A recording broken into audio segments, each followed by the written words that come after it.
My name is Jordan Rao, and I will be doing my presentation on human trafficking. This is a list of the types of human trafficking I will be educating you on throughout my presentation. Domestic servitude. People who are trafficked for domestic servitude carry out their work in private homes, which makes it difficult for outsiders or authorities to become aware of this illegal activity. In Haiti, parents often send their children to work for other families so the family can profit from this work because they're so poor. And in the United States, a major example of this is of a Texas woman named Sandra Bearden. She brought a 12-year-old girl to the United States from Mexico because she promised the young girl's family she could provide their daughter with a better life.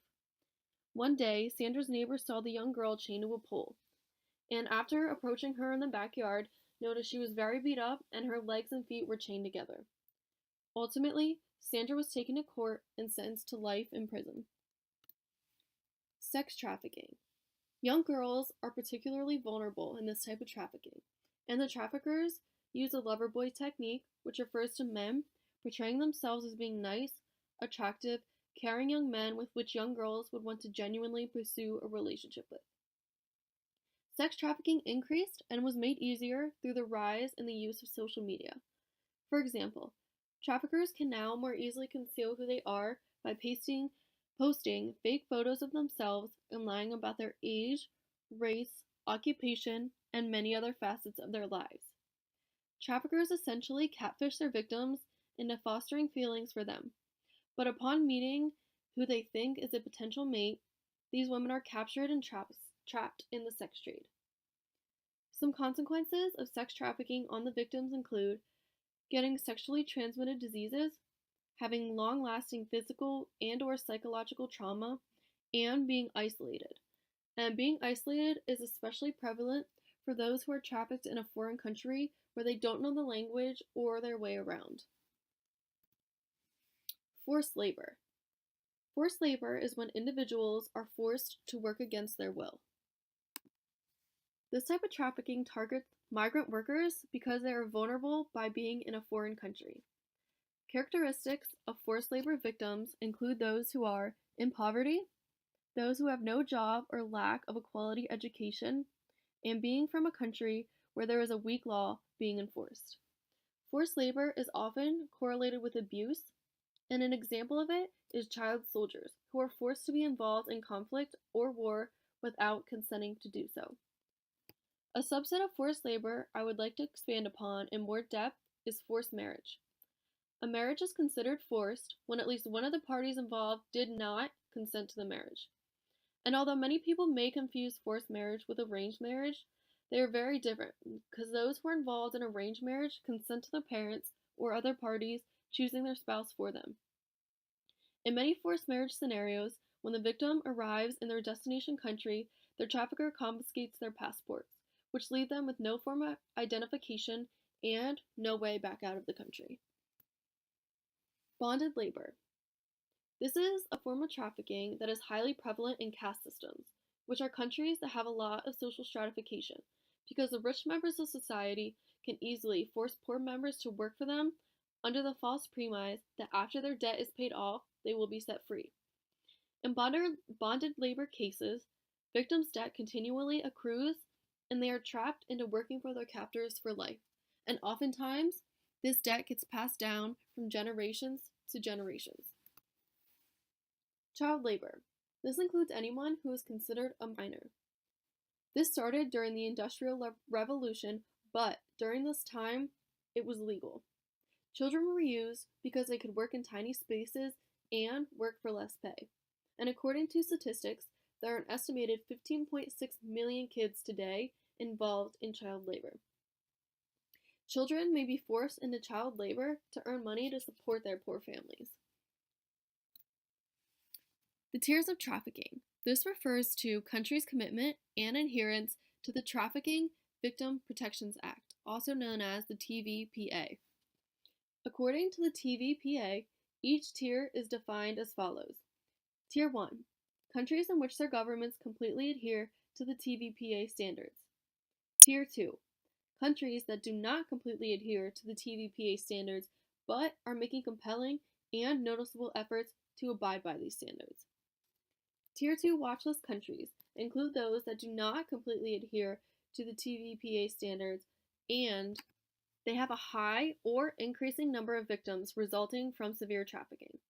Also, based on the past year, these countries have failed to show that they have expanded their efforts to combat trafficking. And finally, Tier 2 watch list countries' determination of whether they have met the standards they promised the TVPA is determined by what they told the TVPA they would do that year, but failed to do so. Lastly, Tier 3 countries are those who do not comply with the TVPA standards and are clearly not making any attempts to do so. In this slide, I created a table listing a few of the many countries specified in each tier described in the previous slide. This table is to help you paint a picture of what the governments in each country associated with the 4 tiers of human trafficking are like. How do they attract victims? Traffickers have many strategies they employ to lure in victims. These include families giving their children up to trafficking, traffickers promising victims a job or better education. It can be done through kidnapping, through false advertisement, and finally through forced pregnancy. Oftentimes, traffickers target civilians in poor countries because they are desperate to earn money in any way possible.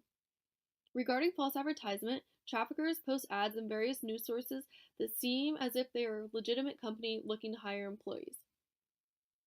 Forced pregnancy is one of the most heinous ways traffickers get victims because they force women to become pregnant and then force these innocent children to be raised in the trafficking world. Additionally, I included a link to a YouTube video about a trafficking survivor who tells the story of how she got lured into the trade. Why don't victims leave? 1. Victims are trapped. They are kept in remote and confined places that aren't easily accessible by outsiders, and additionally, traffickers are constantly watching over their victims. 2. They don't know where they are. If victims are being trafficked in a foreign country, they are likely not familiar with the area to know where to go, and they may not even be easily able to communicate with others. As mentioned earlier, victims' passports are generally taken, so they don't have a feasible way back out of the country. 3. They have been abused. If victims attempt to leave and are caught, they could be physically, psychologically, and/or sexually abused. And for those who are already enduring abuse at the hands of their captors, fear if they try to escape that the abuse will get worse. Victims feel ashamed. Due to psychological manipulation at the hands of their traffickers, victims may blame themselves, and if they did escape, they think that the authorities would not believe them or that they would blame the situation on them. Victims can become connected to their trafficker. Unfortunately, after years of being in a trafficking situation, it may become normal to the victims. And even more seriously is when victims suffer from Stockholm Syndrome, which is a psychological response where a captive begins to identify with their captors and the demands given to them.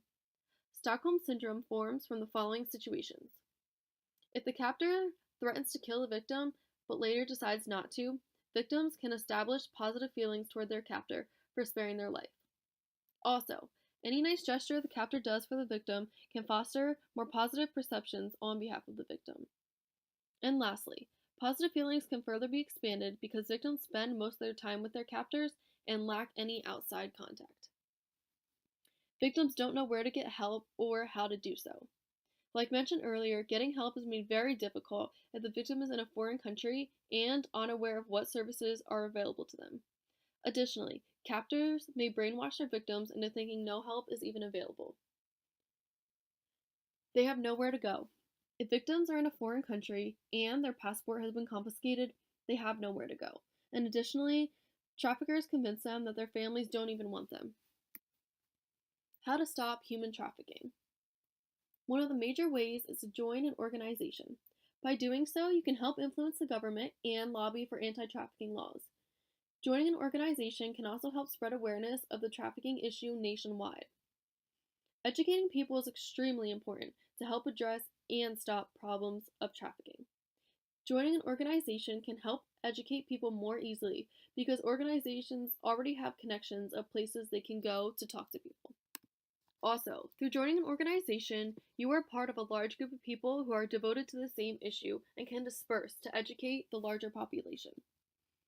To fight trafficking, we need to educate people on the prevalence of trafficking. because people don't think it's as common as it is, and especially so here in the United States. We also need to teach people how they can stop it. Lastly, we need to educate people on how victims get lured into the trafficking scene. So, if they were to face a potential trafficking situation in the future, they could avoid it to the best of their ability. We also need better prosecution. Human trafficking cases are especially difficult to litigate because they often lack witnesses. So, officials have trouble getting enough evidence to prosecute the case properly. On top of this, there are delays in the court system, and these delays dissuade victims from wanting to pursue a case, and it also allows the traffickers to continue committing heinous acts in the meantime. One last difficulty in the cases mentioned is that these crimes often occur across borders and jurisdictions, so it's very important that law enforcement personnel work together. An example of this importance is stated in the Palermo Protocol in Articles 2 and 10. It's also important to learn the signs of a victim, so if you come across one, you can report concerning behavior.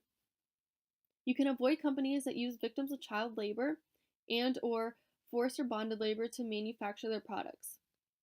You can volunteer to help fight trafficking, and lastly, provide supplies to organizations so they have the necessary resources to carry out their goals.